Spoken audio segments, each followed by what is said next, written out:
అలాగే ఈ గ్రహాల యొక్క చిహ్నాలు కూడా ఉంటాయండి ఈ మండపంలో పైన.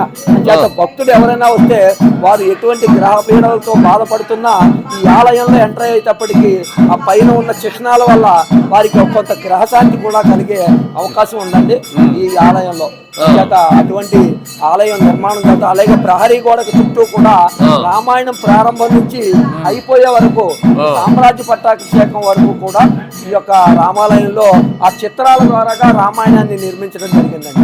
అది అద్భుతమైన కళాకారులు, శిల్ప కళాకారులతో నిర్మించిన ఈ రామాలయానికి భక్తులందరూ కూడా విచ్చేసి ఒక్కసారి మీ గ్రహ పీడల్ని వదిలించుకుని ఆ రాముల వారి ఆశీర్వాదంతో మీరందరూ కూడా ఆయురారోగ్యాలతో చల్లగా ఉండాలని కోరుకుంటున్నాం. చాలా ధన్యవాదాలండి రామకృష్ణ గారు.